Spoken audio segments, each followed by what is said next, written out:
بچوں پر تشدد اور جنسی زیادتی کے واقعات میں اضافے پر ہی بات کر لیتے ہیں۔ ہمارے ساتھ موجود ماہر نفسیات ڈاکٹر رافعہ رفیق اور سماجی رہنما فرزانہ باری صاحبہ۔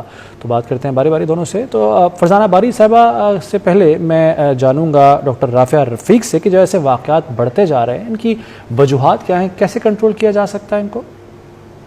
تو یہ کہ رپورٹنگ کے میکانزم بہت بہتر ہو گئے ہیں۔ اس طریقے سے یہ ہے کہ ہم بچوں کے رائٹس کو پروٹیکٹ کر سکتے ہیں۔ ایک تو ہم سوشل ایٹیٹیوڈس میں چینج لا سکتے ہیں، پبلک اویئرنیس کیمپینز کر سکتے ہیں ہم سوشل میڈیا کے تھرو، اور ڈفرینٹ پلیٹ فارمس ہیں انسٹاگرام، ٹویٹر، اس کے تھرو کر سکتے ہیں۔ اسکولس میں اویئرنیس کیمپینز کر سکتے ہیں، اور ہم اس کو ایز اے سلیبس ایک پارٹ جو ہے وہ بچوں کو اویئرنیس کا جو ہے سیکشول ابیوز کا، چائلڈ ابیوز کا، اس کے اندر ان کو ہم پڑھا سکتے ہیں تاکہ وہ اپنے رائٹس کا ان کو پتہ ہو، اور پتہ ہو کہ اپنے آپ کو کس طریقے سے سیف گارڈ کرنا ہے۔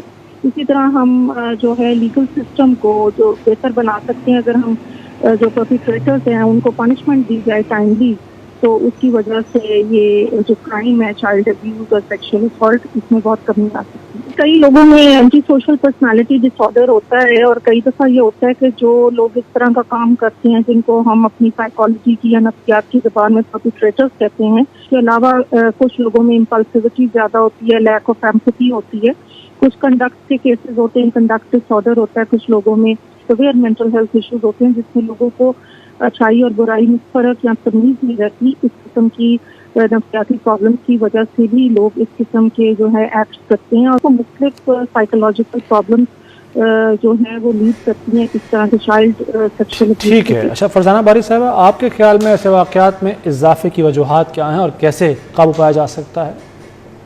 ہم نے نہ لوگوں کی تعلیم و تربیت پہ کوئی انویسٹ کیا ہے، نہ ان میں کوئی شعور پیدا کیا ہے، نہ یہاں پہ ہمیں انصاف جزا سزا کا جو سسٹم ہے اس کو ہم اسٹیبلش کرنے میں جو ہے وہ کامیاب ہوئے ہیں۔